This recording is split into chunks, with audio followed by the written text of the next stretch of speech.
चल एक बाबू माझं काही ऐकणार नाही. उठ चल निघ घराच्या बाहेर निघ. अरे तुला फॅक्टरीत काम दिलं आपला समजून या घरात राहायला जागा दिली. अरे इथंच चुकलं आमचं. अरे बापू काय करतोस रे? बापू उगाच डोक्यात राग घालून असं काय करू नकोस. नाही यांनी ह्या घरात राहता कामा नये. अरे बापू काय करतोस तू हे? आता काय त्याला ढोरासारखं मारणारच का? आता माझ्यामध्ये कोणीही पडणार नाही. या मुलांनी माझ्या मुलीवर प्रेम केलंय. अरे तुझा निकाल मीच लावतो होता. अहो सोडा त्याला. काय करते ते तुम्ही? जीव घेता का आता त्याचा? निघून जा इथून. माझ्या पुरीला परत भेटायचं सुद्धा नाही तू.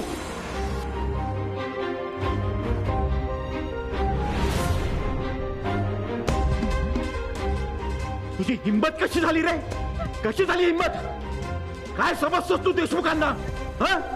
आम्ही सगळ्यांना आपलं मानतो असं गृहीत धरलंयस का तू? बापू देशमुख म्हणतात मला.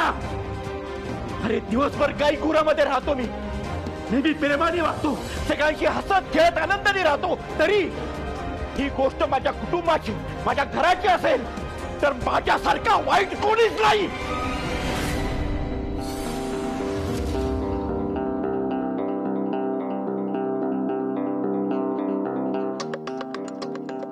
तू का मध्ये आलीस? हो बाजूला.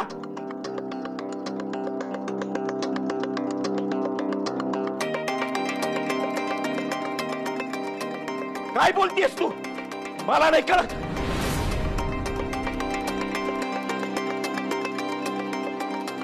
अगं आज काय झालंय तुला? काय बोलायचंय तुला? मला नाही कळत.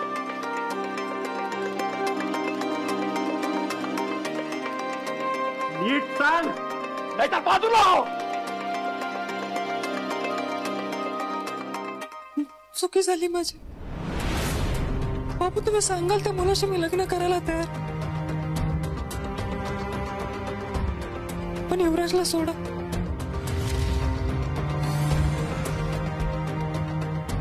तो निघून जाईल मुंबईला.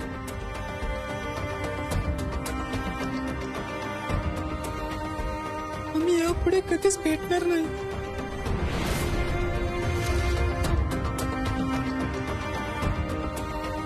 पण बापू तुम्ही शांत व्हा. स्वतःला त्रास करून घेऊ नका.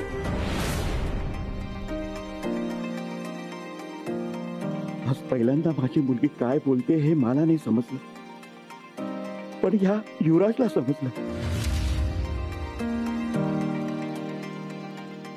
हो समजलं मला ती काय म्हणते ते. तुला सांगायची गरज नाही. बाप आहे मी तिचा. तू का थांबलास तिथे? तुला कळत नाही का ती काय बोलली ते? मग चाले कोण?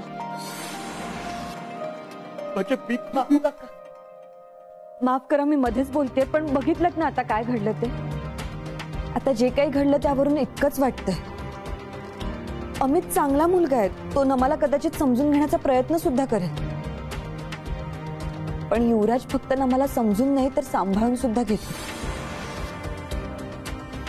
नमाचं आयुष्य युवराज शिवाय पूर्ण नाही होऊ शकत. युवराज कदाचित परफेक्ट मुलगा नसेल पण नमाला त्याच्या इतकं परफेक्ट कोणी सांभाळून घेईल असंही वाटत नाही. बापू काका प्रेम म्हणजे गणित नाहीये ना की ते परफेक्ट सोडवावं.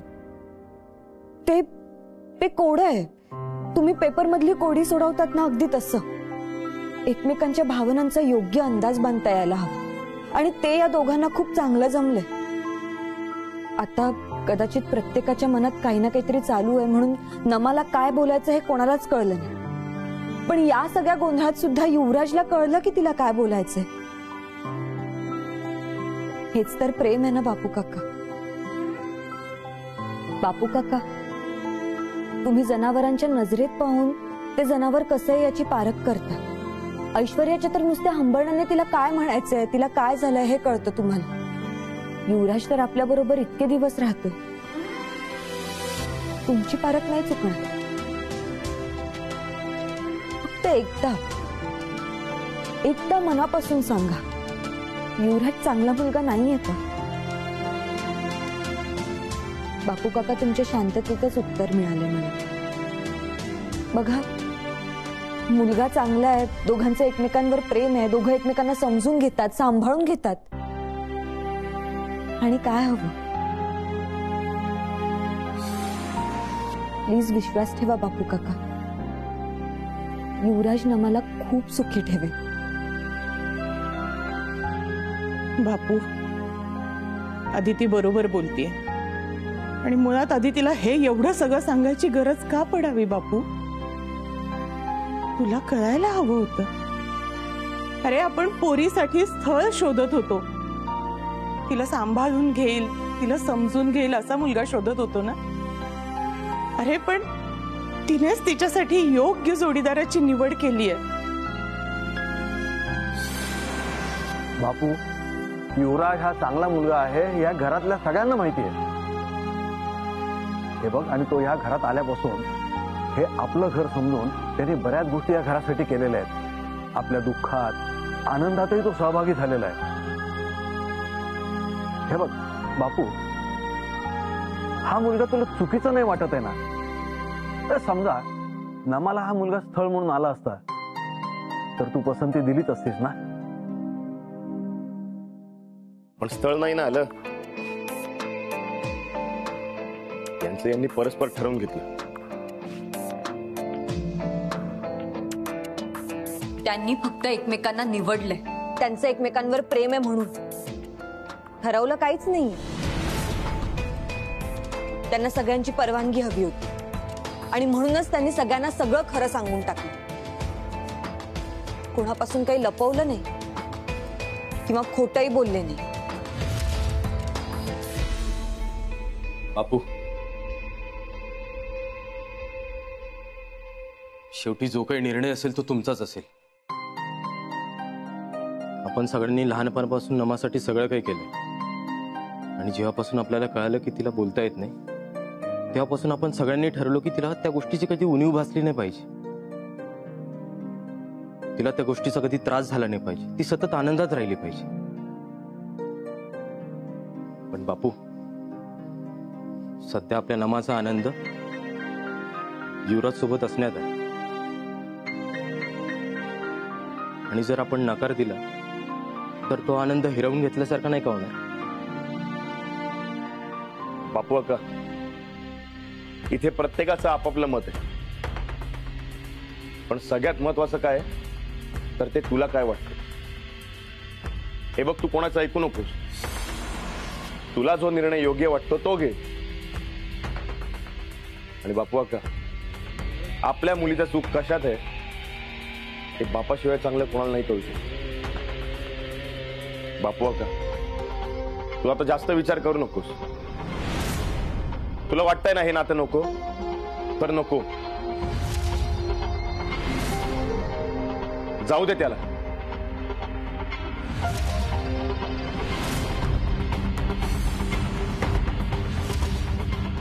आता मला वाद नको. जे काय बोलायचं आहे बापू आणि ताई बोलतील. भले त्यांनी त्याच्यासाठी काय अजून वेळ घेतला तरी चालेल. काय हरकत नाही. अरे पोरीच्या आयुष्याचा प्रश्न.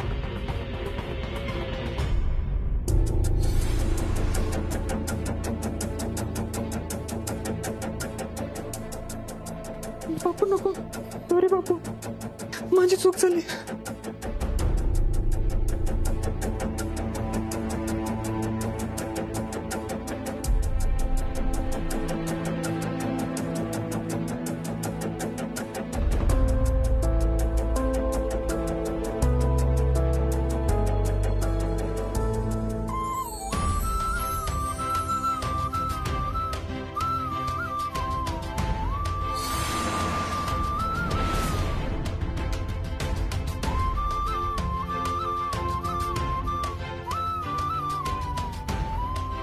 खुश आहेस ना तू?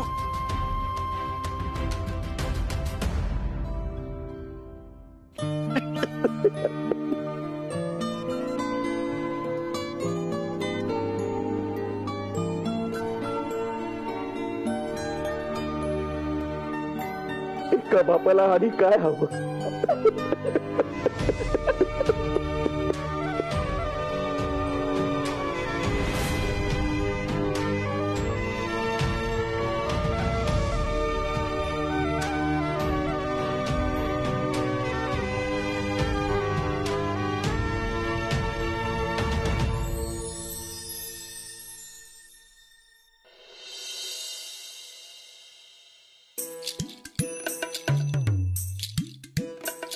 चला आता घरात लग्नाची लगबग सुरू होणार.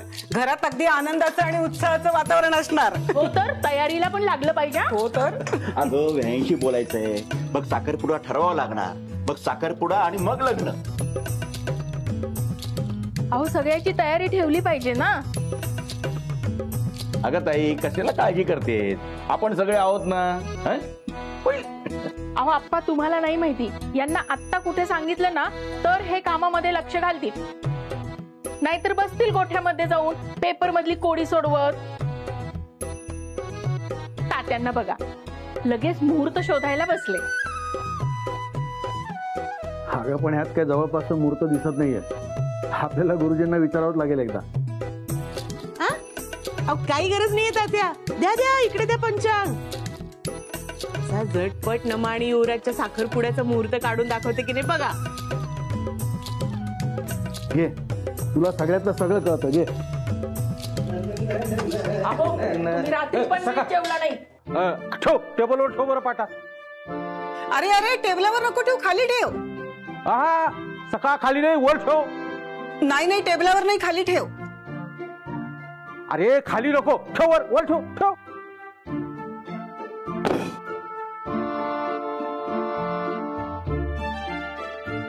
टेबलवर कशाला ठेवलास? बरं झालं बरं सका तू ठेवला खाली. अजून थोडा वेळ जर लावला असता तर हातातून सुटकून पायावर पडून पायाचा चंदा मेंदा झाला असता. हे नाना, अरे शुभ बोल ना. अरे आज आपण सुपारी फोडणार आहे पुरीची. अरे हो रे, हे काय त्याच्यासाठीच आणले. झाली तयारी सुपारीची. हे काय? हा पाटा कोणी इथे ठेवला? सखा उचल तो पाटा, आतमध्ये नेऊन ठेव. सका आता बयो म्हणते तर उचल ठेवा तू.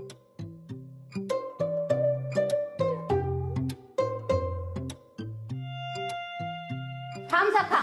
नाणी बाजूला वा ना. थांब रे, लग्न ठरलंय तुझं आता. तुला नवीन कपडे नको का शिवायला? मग अहो यांना कुणीतरी सांगा हो. सकाळपासून माझी माप घेतायत. अगं नानी, सखाचं लग्न नाहीये, आपल्या नमाचं लग्न ठरलंय युवराजशी. हो का? सॉरी सॉरी सॉरी, मी विसरलेच होते. घरात उंचीने कोणीतरी लहान असलेल्याचं लग्न ठरलंय इतकंच मला आठवत होतं. आणि बाजूला वा, मला आतमध्ये जायचं. हा जा, मला पण काम आहे. लग्नासाठी कपडे शिवायला घ्यायचे. बघा तुमच्यामुळे सगळे जण कसे कामाला लागलेत. मला एक प्रश्न पडलाय, हे दोघे आपल्या डोळ्यासमोर असताना यांच्या मनात काय शिजतंय हे आपल्याला कसं कळलं नाही? पण माझ्या सुनेनं अचूक हेरलं ते. हो, कारण लव्ह मॅरेज करणाऱ्यांना लव्ह मॅरेजची ही लक्षणं पक्की लक्षात असतील. काय काही म्हणा, पण दोघे एकमेकांना साजेसे आहेत. ताई, बापू, दोघं वाईट वाटू नका घेऊ, पण यांच्याकडे बघितलं ना की असं वाटतं की युवराज आहे ना नमाचा आवाज बनलाय आणि नमा युवराजच्या आवाजातलं बळ. हो बयोबाई, तुझं म्हणणं अत्यंत खरंय. हे दोघं एकमेकांचं अपूर्णत्व आता ते पूर्ण करणार. मला वाटतंय नमाने सिद्धूच्याच पावलावर पाऊल ठेवलंय. आता बघा ना, देशमुख परिवारामध्ये हे लव्ह मॅरेजचं सत्र सुरू झालंय. पण एक गोष्ट मात्र नक्की, की नमाने सिद्धू सारखाच अगदी योग्य जीवनसाथी निवडलाय. हो, पण फक्त चांगलेच गुण घ्या हं सिद्धूचे. पण हे घराच्या वाटण्या मागायच्या पावलावर पाऊल नाही ठेवलं पोरांनी म्हणजे झालं. नाही म्हणजे मला काय वाटतं, पहिले आपण साखरपुडा करून घेऊ. हा म्हणजे गावातल्याने ठरलं हे आपल्याला सांगता येईल आणि लग्नाचं नंतर बघू. अरे हो बापू, त्याच्या आधी व्यायांशी बोलणी तर होऊ दे. काय युवराज, आई बाबांशी बोलणं झालं ना तुझं? त्यांना सांगितलं ना सगळं? हो, मी कालच आईला कॉल केला होता.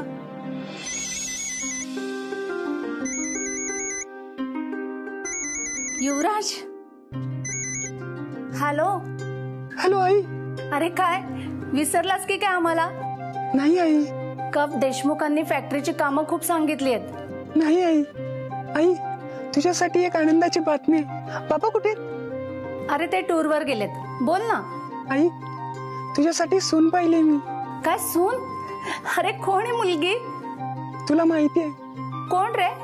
आई, अगं सिद्धार्थचे काका आहेत ना, बापू काका.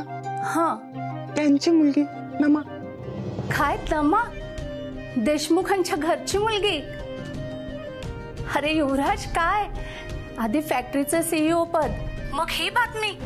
आता काय देशमुखांच्या घरचा घर जावई म्हणून राहशील की काय? नाही गाई, त्यांनी मला जावई म्हणून पसंत केलं. त्यांनी स्वतःहून तुला विचारलं? ऍक्च्युली नमान मी एकमेकावर प्रेम करतो आणि हे आम्ही घरच्यांना सांगितलं.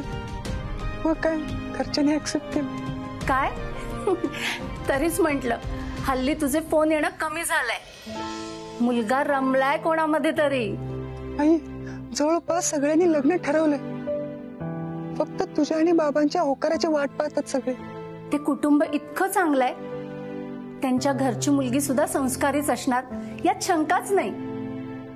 तुझ्या होकारातच आमचा होकार आहे. हो आई, मी सगळ्यांना कळवतो.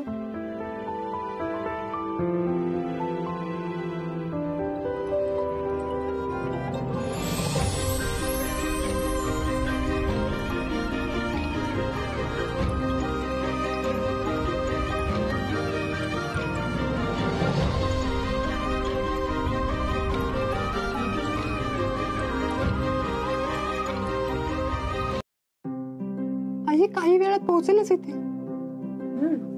अगं बाई, बहीण आजच भेटायला येतात. बयोबाई, होईल ना हो सगळी तयारी? नाही म्हणजे व्याही म्हणून त्या पहिल्यांदाच घरी येत आहेत ना. त्यांचा मान पान अगदी व्यवस्थित झाला पाहिजे. काही काळजी करू नको, मी दुकानातून एक छान साडी मागवून घेते. चांगले ब्लाउज पीस आहेत माझ्याकडे, त्याच्यातले 2-3 आणते. ओटी भरायला लागतीलच ना. आई, अगं अर्धी तयारी इथेच झाली. येऊ दे विहीनबाईंना, काही काळजी करू नको. तुम्ही आमचा विश्वास तोडताय. तुम्ही आम्हाला प्रॉमिस केलं होतं. पण तुम्ही सांगितलं होतं का याचा आवाज असाय म्हणून? हे पाप, आज आम्ही सगळं सांभाळून घेतलंय. हो, पण यात तुमच्या युवराजची इज्जतही पणाला लागली होती. खरंच येणार आहे का युवराजची आई? हो, पण तुम्हाला काय झालं? तुम्ही काय एवढे घाबरलाय? नाही, ते त्याही पहिल्यांदाच येणार आहेत ना, तर जरा तयारी करावी लागेल. काय महालक्ष्मी, काय चाललंय तुझं? तुला कसली तयारी करायची? गेस्ट यांच्याकडे येणार आहेत. आय नो, पण यांचे गेस्ट तेच आपले गेस्ट ना. यू नो मिलिंद, मी आलेच.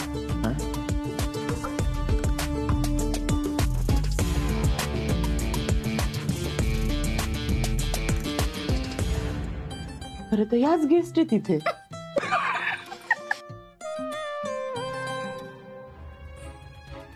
या अशा काय घाबरून गेल्या?